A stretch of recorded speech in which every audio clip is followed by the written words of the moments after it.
Hello मेरे प्यारे बच्चों, स्वागत है एमके सर इंस्पिरेशन के एक और बेहतर वीडियो में। माय डियर स्टूडेंट, आज के इस वीडियो में हम क्लास 12th फिजिक्स के एक मोस्ट इंपॉर्टेंट फार्मूले का पोस्टमार्टम करने वाले हैं। आज बच्चों यहां से एक डेरिवेशन हम देखेंगे, गोलीय अवतल पृष्ठ पर अपवर्तन का सूत्र। इसके लिए पिछले कई दिनों से बहुत सारे बच्चों के कमेंट भी आ रहे थे और टॉपिक भी ऐसा ही है कि पूछा जाता है। 2020, 21, 22 किसी भी ईयर का क्वेश्चन पेपर उठाइए, ये आपको जरूर दिखेगा। 2023 में भी आएगा, 24 में भी आएगा, रेगुलर ये बना रहेगा क्योंकि मजेदार टॉपिक है और 5 नंबर में पूछा जाता है। और अब की साल भी एक सेट में 5 में पूछा था, एक में 3 नंबर में पूछा था। तो चलिए हम इसको देख लेते हैं। बहुत सारे बच्चे बोल रहे थे कठिन है, अरे काहे का कठिन है, चलिए हम बताते हैं कितना आसान है, ठीक है ना। चलिए ये बच्चों फिगर देख लीजिए। एक यहां से गोलीय अवतल पृष्ठ है, अवतल मतलब दबा हुआ तल। हमें पता है अवतल किसे बोलते हैं, यानी ऐसा मतलब ऐसा दर्पण जिसमें परावर्तन दबे हुए तल से हो, उसे अपन क्या बोलते हैं बच्चों, उसे बोलते हैं अवतल दर्पण। तो एक अवतल पृष्ठ है, कोई ये क्या है, मान लेते हैं ये एक जैसे कांच है ना, तो यहां पर एक अवतल पृष्ठ है एस डैश, ठीक है ना। चलिए पहले इसको समझ लेते हैं, फिर हम इसका डेरिवेशन करते हैं, क्योंकि एग्जामिनर को आपको समझाना नहीं, वहां रामायण लिखने की कोई जरूरत नहीं है। इसको आप अच्छे से समझिए, आपको समझना जरूरी है। आप समझ जाएंगे तो डेरिवेशन बहुत ही आसान हो जाएगा, ठीक है ना। क्या है बच्चों कि एस डैश एक गोलीय अवतल पृष्ठ है जो क्या है, एक सघन माध्यम है, और इधर बच्चों क्या है, विरल माध्यम है, यानी क्या है, ये वायु मान लेते हैं विरल माध्यम। अब यहां से ध्यान से समझना, ये जो P है इसे अपन बोलते हैं ध्रुव। अब आपको पता होगा बच्चों कि गोलीय दर्पण, ये मतलब ये क्या है, गोलीय दर्पण के परावर्तक तल के मध्य बिंदु को, गोलीय दर्पण के परावर्तक तल के मध्य बिंदु को कहते हैं ध्रुव। और C क्या है बच्चों, वक्रता केंद्र है। तो वक्रता केंद्र क्या होता है, वह केंद्र जिसका दर्पण एक भाग है, क्योंकि इसको ऐसे खींचेंगे तो पूरा गोला बन जाएगा। तो वक्रता केंद्र हो गया रसगुल्लों। अब ध्यान से समझना, यहां पर देखिए वक्रता केंद्र। अब हमें पता है बच्चों एक चीज समझना कि किसी भी वस्तु का अगर प्रतिबिंब बनाना है तो 2 किरणों का प्रयोग होता है। किन्हीं 2 किरणों का प्रयोग करते हैं। देखिए 3 किरणें होती हैं, हमें पता है। तो ये एक अवतल पृष्ठ है। अब यहां से समझिएगा, ये तो रहा रसगुल्लों क्या, ध्रुव। अब ये है वक्रता केंद्र। तो एक किरण हम वक्रता केंद्र से लेकर के जाएंगे बच्चों, ध्यान से समझना, इस बात को अच्छे से समझना। मतलब ये किरण नहीं ले जा रहे हैं, सॉरी किरण अभी नहीं है। तो ये है एक, मान लेते हैं वक्रता केंद्र से आप सीधा यहां C से आप एक इसमें क्या कहते हैं लाइन खींचेंगे, यानी एक अभिलंब बनाएंगे, ठीक है ना। ये एक अभिलंब, क्योंकि इसके पृष्ठ पर खींचेंगे तो एक अभिलंब बनेगा। तो ये बच्चों C और M है, अभिलंब है, हो गया। अब यहां पर O पर बच्चों एक वस्तु रखी है, और ये जब क्या है, जब ये चलती है, ठीक है ना, O से चलने वाली प्रकाश की किरण, और इसको जाना चाहिए था कैसे, ये जो हमने डैश डैश किया है, इसको जाना चाहिए था भैया सीधा। लेकिन एक रूल है, क्या है बच्चों कि जब किरण सघन माध्यम विरल माध्यम से सघन माध्यम में जाती है, जैसे वायु से अगर कांच में जाएगी, एक चीज आपने पढ़ा होगा, ये अभिलंब है बच्चों। अब इधर मान लेते हैं विरल माध्यम है, तो जब विरल से सघन में जाती है तो अभिलंब की ओर झुक जाती है। इसको आना चाहिए था ऐसे, है ना, इसको ऐसे आना चाहिए था, लेकिन ये झुक गई कहां, ये अभिलंब की ओर। तो इसको जाना चाहिए था, ये जो O से चलने वाली किरण है इसको सीधा निकल जाना चाहिए था। लेकिन अगर ये वाला बच्चों ये अभिलंब हो गया है, ठीक है ना, CM एक अभिलंब है, तो ये अभिलंब की ओर झुक गई है, ठीक है ना। तो एक किरण ये हो गई, और दूसरी किरण है बच्चों ये वक्रता केंद्र से मान लेते हैं होकर जा रही है, ठीक। ये देखिए एरो हमने बताया है कि दूसरा वक्रता केंद्र से होकर के जा रही है, तो ये तो सीधे निकल जाएगी, क्योंकि वक्रता केंद्र से होकर जाने वाली किरण सीधे मतलब बिना विचलित हुए निकल जाती है। प्रकाशिक केंद्र में लेंस में जब ऐसा होता है उसमें सीधे निकल जाती है, ठीक है ना। अब इसको करेंगे क्या, ध्यान से समझना। ये किरण इधर भाग रही है, ये किरण यानी दो किरणें एक दूसरे से दूर हट रही हैं, एक दूसरे से ऐसे देखिए, एक ऊपर जा रही तो एक नीचे जा रही, मतलब एक सीधे जा रही, दूर हट रही हैं। तो ध्यान से समझना, यहां पर हमने बताया ये वाली किरण जो अभिलंब की ओर, ठीक है ना, झुकी है, और इसको बच्चों अपन क्या करेंगे, धीरे धीरे अगर डैश करके ऐसे मिलाएंगे, इसको जब हम मिलाएंगे तो ये यहां पर हम मान लेते हैं आई। आई क्या है, यहां पर एक बिंदु आई है, इमेज यहीं पर प्रतिबिंब बन रहा है। अब जो बनेगा डैश डैश किए हैं तो वो यानी आभासी। हमें पता है जब किरणें वास्तविक रूप से मिलती हैं तो प्रतिबिंब वास्तविक बनता है, जब रियल में मिलती हैं। लेकिन जब हम अपने से मिलाते हैं, यानी क्या डैश कर कर इसको हम अपने से मिला रहे हैं, तो बच्चों ये आभासी हो गया। ये समझ में आ गया इतनी बात। चलिए अब क्या है, मानते हैं कि यहां से जहां पर ये किरणें मतलब मिली हैं इसको ए मान लेते हैं। अब ए से एन एक अभिलंब खींच दिया, और अभिलंब यहां से खींच दिया बच्चों, तो मान लेते हैं, ध्यान से समझना, मानते हैं कि इसकी जो क्या है ऊंचाई है h है, ठीक है ना, इसकी जो ऊंचाई है वो है h। अब यहां से अब देखिए n और माना n और p क्या होंगे, अत्यंत समीप हो जाएंगे भाई, क्योंकि इनके बीच की दूरी ना के बराबर है। जहां p की जरूरत है हम वहां n लिख सकते हैं, n है p लिख सकते हैं, कोई दिक्कत नहीं। अब यहां से ध्यान से समझना, अब यहां पे हम जाएंगे कि देखिए अब बच्चों यहां से हो जाएगा क्या चीज कि ये n है, और n से c, ये c क्या है, वक्रता केंद्र है। वक्रता केंद्र से ध्रुव के बीच, c क्या है वक्रता केंद्र, p क्या है ध्रुव, तो इसके बीच की दूरी को क्या कहते हैं बच्चों, इसके बीच की दूरी को वक्रता त्रिज्या कहते हैं। यानी ये क्या हो जाएगा, माइनस का r हो जाएगा।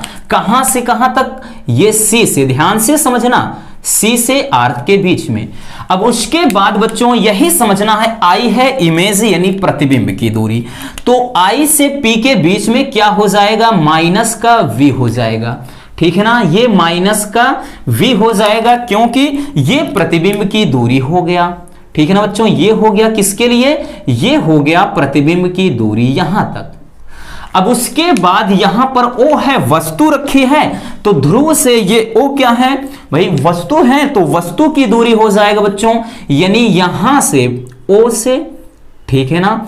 अब ये कहां से, इससे P यानी ध्रुव के बीच, क्योंकि सभी दूरियां ध्रुव के इधर से मतलब ध्रुव से नापी जाती हैं, तो ये हो जाएगा बच्चों क्या, इसको अपन बोलेंगे वस्तु है तो माइनस का यूं।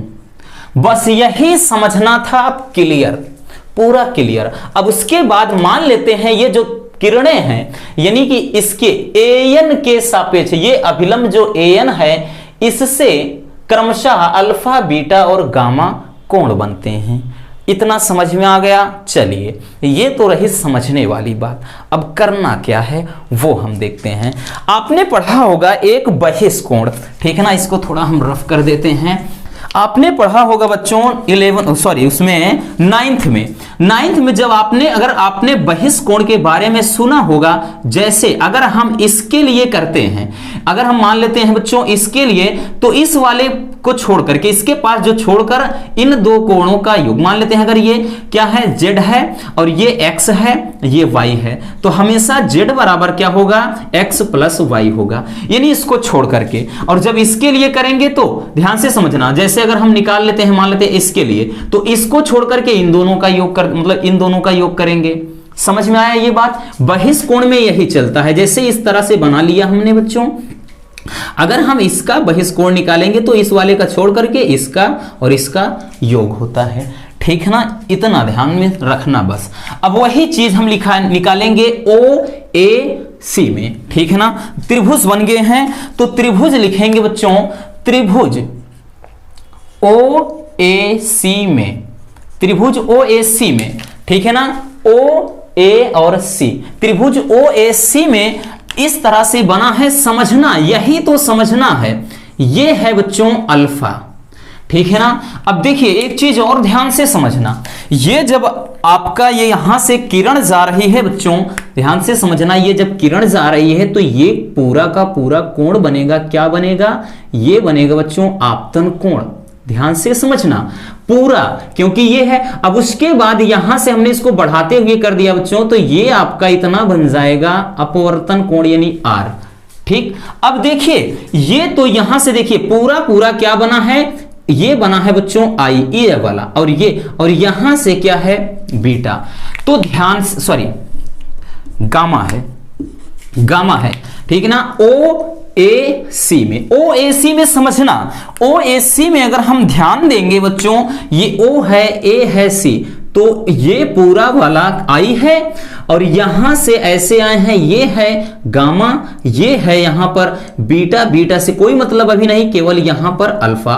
तो यहां पर ओ ए सी में क्या हो जाएगा बच्चों, इतना हो जाएगा क्या कि गामा बराबर कितना हो जाएगा, तो ध्यान से समझना, ये हो जाएगा अल्फा प्लस आई, ठीक है ना। अल्फा प्लस आई होगा, क्यों, क्योंकि बहिष्कोण, ठीक है ना। यहां पर आप लिख सकते हैं बच्चों बहिष्कोण, बहिष्कोण है, ठीक ना, बहिष्कोण। अब इसी तरह से अगर इसको हमें आई चाहिए, आई बराबर क्या हो जाएगा बच्चों, तो आई बराबर हो जाएगा गामा, आर मत समझना, गामा माइनस अल्फा, ठीक है ना। गामा माइनस, इसको थोड़ा लंबा लिख देते हैं, दिक्कत हो जाएगा, ये गामा माइनस अल्फा। इसी तरह से लिखेंगे बच्चों क्या, त्रिभुज। अब देखिए ये हो गया, अब आई ए सी में लिखेंगे, अब लिखेंगे त्रिभुज आई ए सी में। तो आई ए सी को ध्यान से समझना, वीडियो भले लंबी हो सकती है लेकिन क्लियर कॉन्सेप्ट हो जाएगा। देखिए आई ए सी में समझ लीजिए पहले, अब इसको आई मान लिए हैं और आई को अपन बीटा मान लिए हैं। आई ए में जाइए, तो ए वाले में अब की बार ये आर है, ठीक है ना। आई ए सी, इस वाले में ये आर है, ठीक है ना, अपवर्तन कोण है, और ये हो जाएगा बच्चों गामा, सॉरी ये तो हाँ गामा है ही, ठीक है ना, ये वाला पोर्शन तो गामा है ही। इसके लिए भी क्या हो जाएगा, इस वाले को छोड़कर इन दोनों का योग, इसमें भी वही चीज लिखेंगे, अर्थात गामा बराबर, ठीक है ना, गामा बराबर क्या हो जाएगा बच्चों, इसमें भी वही चीज बीटा प्लस आर हो जाएगा, ठीक है ना। तो इसमें क्या लिखेंगे, आर बराबर, इसको इक्वेशन नंबर 1 दे दीजिए, तो आर बराबर हो जाएगा बच्चों गामा माइनस बीटा, ठीक है ना, इक्वेशन नंबर 2। अब लिखेंगे किसके, लिखेंगे बच्चों स्नेल के नियम से, स्नेल के नियम से। तो स्नेल का नियम क्या कहता है, ठीक है ना, लिखेंगे कि स्नेल के नियम से, स्नेल के नियम से। स्नेल का नियम क्या कहता है, स्नेल का नियम कहता है sine i upon sine r बराबर n2 अपान n1 बराबर n होता है, लेकिन उधर n2 माध्यम है, इधर क्या है, उधर n2 है, अरे भाई n2 है, n1 तो n2 अपान n1 हो गया, ठीक है ना बच्चों। अब ध्यान से समझना, यदि हम मान लेते हैं गोलीय अवतल जो पृष्ठ है इसका व्यास बहुत ही छोटा हो, ठीक है ना। अब अगर मान लेते हैं कि यदि गोलीय पृष्ठ का व्यास अत्यंत छोटा हो, जब गोलीय पृष्ठ का व्यास छोटा हो जाएगा बच्चों, तो ऐसी सिचुएशन में ध्यान से समझना, लिखेंगे छोटा हो, तब क्या हो जाएगा, ध्यान से समझना बच्चों, जब ऐसा ऐसी सिचुएशन होगी तो साइन, आपने त्रिकोणमिति में पढ़ा होगा, ऐसी स्थिति में साइन आई के स्थान पे केवल आई रख देंगे और साइन आर के जगह पर केवल आर रख देंगे। कब, जब इसका व्यास छोटे होंगे बच्चों तो कोण भी छोटे हो जाएंगे, यानी साइन आई के स्थान पे केवल आई और साइन आर के स्थान पर केवल आर। तो यहां से अब समझ लीजिए कैसे करेंगे, इसके स्थान पे आई अपान साइन आर के स्थान पे ओनली आर, तो बराबर हो जाएगा बच्चों n2 अपान n1, त्रिय गुणा कर दीजिए, ठीक है ना, यहां से n1, हाँ n1 इंटू आई बराबर n2 इंटू आर। अब देखिए I और R के मान हमें पता है, ठीक है ना, तो यहां से लिखेंगे, ध्यान से समझना बच्चों, ये I क्या है, I है, तो हाँ, तो n1 और उसके बाद कोष्टक में I का मान रखेंगे गामा माइनस अल्फा, ये हो गया। और बराबर बच्चों इधर हो जाएगा n2 और कोष्टक में r के स्थान पे गामा माइनस बीटा, तो गामा माइनस बीटा, ये हो गया। ठीक है ना। अब उसके बाद इसमें करेंगे क्या, अंदर गुणा कर दीजिए, n1 gamma minus n1 alpha बराबर n2 gamma minus n2 beta. तो n2 देखिए, n2 इधर लाइए, ठीक है ना, इधर लाएंगे तो प्लस हो जाएगा, तो हो जाएगा बच्चों n2 बीटा माइनस, ध्यान से समझना, n2 बीटा माइनस हो जाएगा बच्चों n1 अल्फा, ये है अपने स्थान, बराबर इधर क्या हो जाएगा n2 gamma minus n1 gamma. अब ध्यान से समझना, ये हो जाएगा n2 beta minus n1 alpha बराबर n2 कॉमन लीजिए, हाँ सॉरी n2 कहाँ कॉमन है, इसमें क्या है, हम गामा बाहर निकालेंगे बच्चों, गामा बाहर निकालेंगे, अंदर क्या बचेगा n2 माइनस n1 बच गया। इतना हो गया, इतना। अब एक चीज और देखिए, जो चीज हमने यहां, अब हमें अल्फा बीटा गामा का मान चाहिए। अब देखिए, अगर गोलीय पृष्ठ का व्यास हम छोटा कर देंगे, तो जैसे हमने साइन आई बराबर आर, मतलब आई लिखा, साइन आर बराबर आर लिखा, तो उसी तरह से बच्चों जो टेन हो जाएंगे, यानी टेन अल्फा बराबर अल्फा, टेन बीटा बराबर बीटा, टेन गामा बराबर गामा।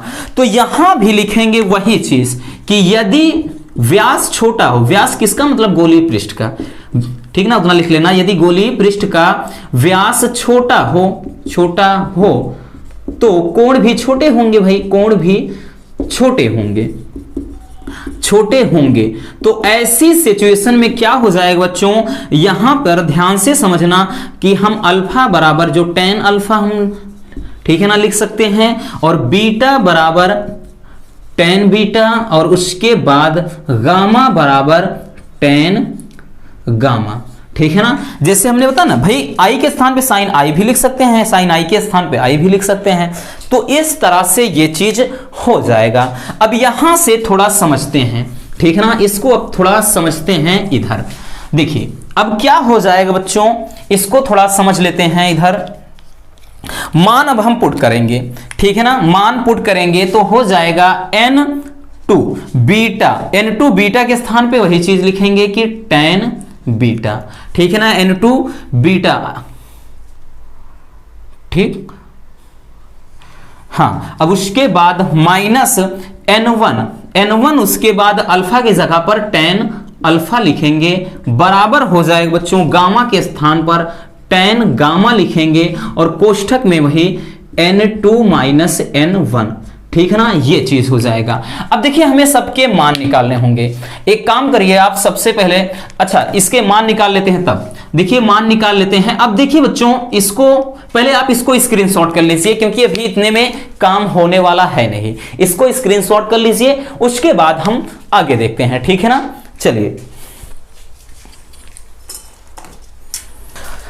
चलिए अब इसको हम देखते हैं। देखिए tan क्यों आया, क्योंकि बच्चों यहां से लंब है और उसके बाद आधार है, ये वैल्यू तो हमें इन्हीं का पता है, ठीक है ना, इसलिए अपन इसको रखेंगे, ठीक। अब देखिए, हम सबका मान निकाल लेते हैं।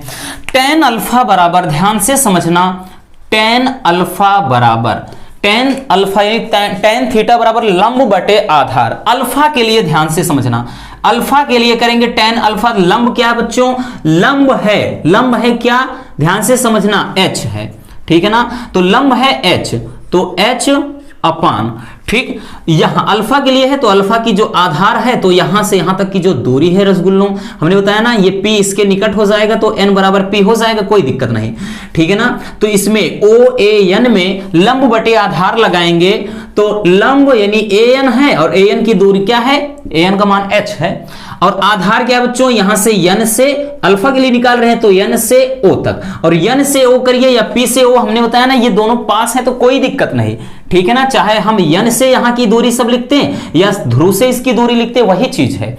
अब इसका मान कितना है, तो वस्तु की दूरी है -u, ठीक है ना बच्चों। अब उसी तरह से हम निकालेंगे tan बीटा। अब बीटा के लिए ये लंब h ही है, ठीक है ना, लंब बटे आधार। अब बीटा बन रहा है यानी आई तक, आई इमेज क्या है माइनस का v। ठीक इसी तरह से लिखेंगे बच्चों बीटा हो गया, tan गामा लिखेंगे। तो tan गामा बराबर, अब गामा के लिए है लंब, लंब वही चीज है h यानी an, और आधार तो गामा के लिए क्या है, इसका आधार यानी क्या माइनस का r। यही वैल्यू अब आपको उसमें पुट करना है। तो क्या करेंगे ध्यान से समझना। चलिए इसको हम लिखेंगे n2 tan अल्फा के स्थान मतलब tan बीटा के स्थान पर क्या हो जाएगा बच्चों, h अपान माइनस v। ठीक है ना। अब उसके बाद माइनस n1, ठीक है ना, माइनस का n1, और उसके स्थान पे tan अल्फा, अल्फा की जगह पर देखिए माइनस का माइनस है तो ये हो जाएगा देखिए h अपान माइनस का u बराबर बराबर उधर लिखिए tan बीटा tan गामा का मान कितना है h अपान माइनस का r, और कोष्ठक में बच्चों n2 माइनस n1। चलिए अब क्या करेंगे ध्यान से समझिएगा। इसको हम लिख सकते हैं, क्या लिखेंगे बच्चों, n2, ठीक है ना, h अपान माइनस v। थोड़ा समझिए, ठीक है ना, थोड़ा एक मिनट, बहुत ज्यादा लंबा खींचने से कोई मतलब है नहीं। क्या करते हैं बच्चों की h पहले कॉमन ले लेते हैं, तो h क्या हो जाएगा, कॉमन हो जाएगा बाहर, h बाहर हो जाएगा तो n2, ठीक है ना, ये n2 अपान क्या हो जाएगा माइनस का v, और ये माइनस माइनस प्लस हो गया, और n1 अपान u हो जाएगा, क्योंकि ये तो माइनस यहां गया, बराबर इधर क्या है h अपान, ठीक है ना, h अपान ये है, ठीक, माइनस का r, और कोष्टक में n2 माइनस n1 है। ठीक है ना, h थोड़ा बना लीजिए नहीं तो इसको समझ नहीं पाएंगे थोड़ा। ठीक, तो ये हो जाएगा। अब देखिए इस वाले माइनस को पहले h से h काट दीजिए, इस वाले माइनस को इधर ला दी, इधर लाएंगे बच्चों, गुणा कर देंगे माइनस का इधर, तो ये हो जाएगा n2 अपान v। ठीक है ना, माइनस माइनस प्लस हो जाएगा, फिर इसका इसमें करेंगे तो माइनस का हो जाएगा n1 अपान u। ठीक, बराबर इधर क्या बचा n2 माइनस n1 अपान r, क्योंकि माइनस उधर लगा दिया। अब यही हो गया बच्चों आपका डेरिवेशन, यही हमें प्रूफ करना था, n2 अपान v माइनस n1 अपान u बराबर n2 माइनस n1 अपान r, यही प्रूव्ड करना है। ठीक है ना, यही हमें सिद्ध करना था। और कभी कभार यहां से n अपान v माइनस 1 अपान u करके आता है। वो क्यों आता है, वो तब आता है बच्चों जब n1 से इसमें आप पूरे में भाग लगा देंगे। ठीक है ना, n1 में भाग लगा देंगे तो n2 अपान n1 बराबर केवल n मान लिया जाता है तब। ठीक, देखिए इसी को ज्यादा यही आता है, लेकिन इसी को या करके ध्यान से समझना, इसी को या करके हम ऐसे भी लिख सकते हैं बच्चों, कंफ्यूज मत होना। अगर पूछ लिया जाए कि n अपान v माइनस 1 अपान u बराबर, ठीक है ना, बराबर n माइनस 1 अपान r, अगर ये पूछ लिया जाए तो वही चीज है, चाहे इसको लिखिए चाहे इसको लिखिए, दोनों सेम चीजें हैं। घबराना नहीं है आपको, कंफ्यूज नहीं होना है, वही चीज है। ठीक, क्योंकि हमने बताया ना जब n1 से भाग लगाएंगे तो n2 अपान n1, उसके स्थान पे केवल n रख देते हैं, sine i upon sine r बराबर केवल n होता है, तो n रख देंगे तो भाई ये हो जाएगा, और n1 से कट जाएगा तो केवल 1 हो जाएगा। इसी तरह इसमें होगा। ठीक है ना, तो दोनों सेम है, कंफ्यूज नहीं होने का। ठीक है ना, तो समझ में आ गया। इस तरह से बच्चों गोलीय अवतल पृष्ठ के लिए जो अपवर्तन का सूत्र होता है उसका डेरिवेशन हो जाता है। ठीक है ना, अगर अब भी कोई मन में डाउट हो तो दोबारा वीडियो को देख लीजिए, एक बार दो बार देखेंगे, 5 नंबर की बात है तो हम ऐसे नहीं छोड़ देंगे। ठीक, बस आज के इस वीडियो में इतना ही। वीडियो कैसी लगी कमेंट बॉक्स में जरूर बताइएगा। मिलते हैं किसी और ऐसे मजेदार टॉपिक के साथ, और हाँ नए हैं तो चैनल को सब्सक्राइब जरूर कर लीजिए, क्योंकि बचे हुए दिनों में हम आपकी और भी बेहतर तैयारी करवा सकें। सो मिलते हैं किसी और ऐसे मजेदार टॉपिक के साथ। Love you, bye bye, take care.